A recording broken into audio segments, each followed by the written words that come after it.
Hello everyone, welcome to गगनदर deserving India. दोस्तों, आज के इस लेक्चर में हम पढ़ने जा रहे हैं काजीरंगा नेशनल पार्क के बारे में।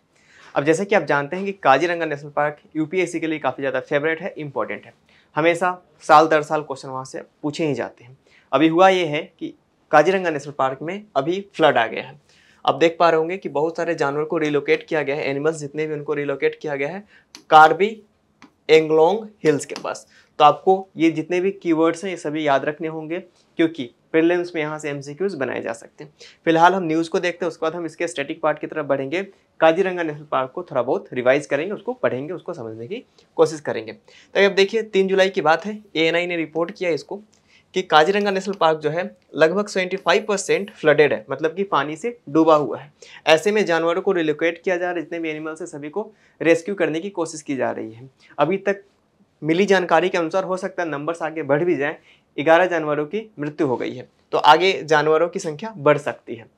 हालांकि एनडीआरएफ की टीम, असम गवर्नमेंट और गवर्नमेंट ऑफ इंडिया तीनों कोशिश कर रही है कि क्षति को जितना से ज़्यादा कम किया जा सके।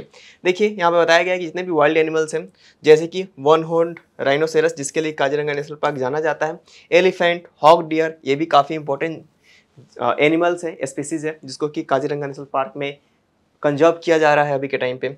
वाइल्ड बफेलोस, इन सभी को क्या किया जा रहा है, नेशनल पार्क से निकाल के इनको अलग अलग जगह पे ले जाने की कोशिश की जा रही है। जो कि सबसे नज़दीकी जगह है कार्बी एंगलोंग हिल्स के पास, उसको क्रॉस करा के जो कि नेशनल हाईवे 15 है उसके पास इन लोगों को सुरक्षित स्थान पे पहुंचाने की कोशिश की जा रही है, जिससे कि क्षति जितना ज़्यादा से ज़्यादा हो सके कम किया जा सके। चलिए अगले स्लाइड के ऊपर चले तो हम काजीरंगा नेशनल पार्क के बारे में पढ़ते हैं। इसका लोकेशन कहाँ है? अगर हम इसकी लोकेशन की बात करें तो ऑब्वियस सी बात है आसाम में है, आसाम के नया गांव डिस्ट्रिक्ट में। अब देखिए यहाँ से भी क्वेश्चन पूछ रहा है यूपीएससी, काफ़ी माइन्यूट डिटेल एक्सपेक्ट कर रहा है आपसे कि आपको उसकी भी जानकारी होनी चाहिए। अगर मैं बात करूँ कि इसको नेशनल पार्क का स्टेटस कब दिया गया था, तो ईयर था 1974, आपको ये भी याद रखना है। और इसी के साथ साथ ये यूनेस्को का वर्ल्ड हेरिटेज साइट भी है। आपको पता होना चाहिए कि यूनेस्को के अलग अलग वर्ल्ड हेरिटेज साइट में काजीरंगा नेशनल पार्क भी है। और इसका जो 2/3 है टोटल पॉपुलेशन का, वो वन हॉर्न्ड राइनोसेरस का, मतलब कि एक सींग वाले जो राइनोसेरस होते हैं उनका है यहाँ पे, मतलब एक घर की तरह माना जाएगा पूरी दुनिया का। अगर मैं बात करूं तो 2/3 मतलब कि 2/3 जो जनसंख्या है 66% के आसपास यह राइनोसेरस के लिए दिया गया है। चलिए चलते हैं अगले स्लाइड के ऊपर। तो अगले स्लाइड की बात करूं, यहाँ पे वेजिटेशन की बात करते हैं, किस तरह के वेजिटेशन यहाँ पे ग्रो होते हैं।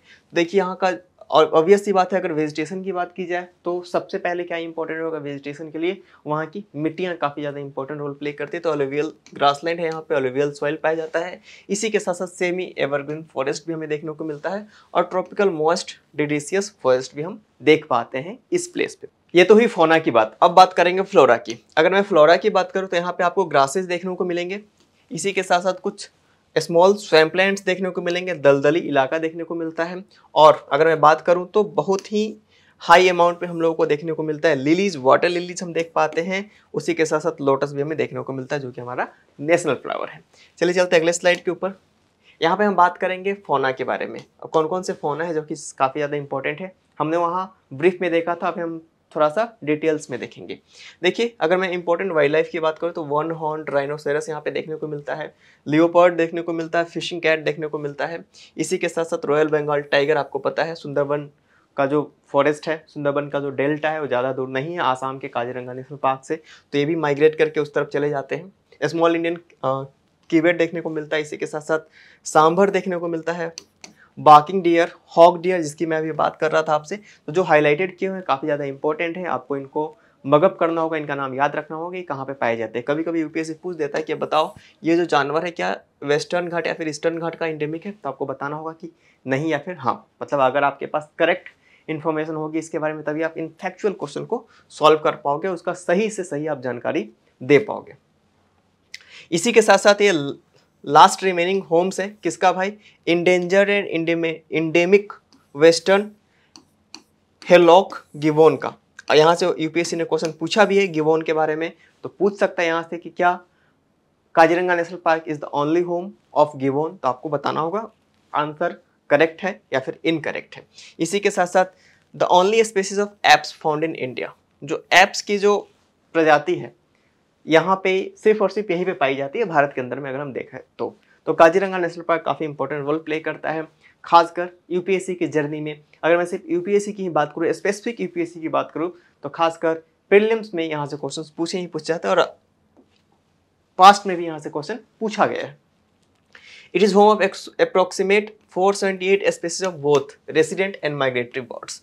तो 478 अलग अलग प्रजातियां की पक्षियां यहाँ पे देखने को मिलती है, प्रजातियों की पक्षियां यहाँ की देखने को मिलती है। और इसी के साथ साथ कुछ उसमें से रेसिडेंट है, मतलब कि परमानेंट सिटीजन है, कुछ ऐसे हैं जो कि माइग्रेटरी बर्ड्स है, मतलब कि अनुकूल परिस्थितियों में यहाँ पे आते हैं, फिर जैसे ही उनकी परिस्थितियाँ प्रतिकूल होने लगती है यहाँ से माइग्रेट कर जाते हैं। It is the one of the last home of the critically endangered Bengal florican. तो बंगाल फ्लोरिकन का ये ओनली होम है। अब यह देख पाएंगे तो क्रिटिकल इंडेंजर्ड जो मतलब ओनली नहीं है, वन ऑफ द है। तो जो क्रिटिकली इंडेंजर्ड कैटेगरी में रखा गया है बंगाल फ्लोरिकन को, तो ये भी उसका एक होम के तौर पे कंसिडर किया जाता है। तो ये था काजीरंगा नेशनल पार्क के बारे में। अभी आपने देखा होगा, चर्चा भी सुना होगा, हमने आज शॉर्ट भी बनाया इस पर कि किस तरीके से एक प्राकृतिक आपदा, नेचुरल डिजास्टर वहाँ पे आया है। तो यूपीएससी का जो टेंडेंसी रहा है कि वहाँ से क्वेश्चन फ्रेम कर देता है जहाँ पे चर्चा में बना होता है। तो ये बहुत ज़्यादा चर्चा में बना हुआ है, यहाँ से क्वेश्चन पूछा जा सकता है। अभी आने वाले समय में बीपीएससी का पेपर है, उत्तराखंड पब्लिक सर्विस कमीशन का पेपर है, इसी के साथ Uttar Pradesh public service commission का पेपर है, तो वहाँ भी क्वेश्चन यहाँ से पूछे जा सकते थे। तो आज के लेक्चर में फिलहाल इतना ही, मिलेंगे नेक्स्ट लेक्चर में। Thank you very much.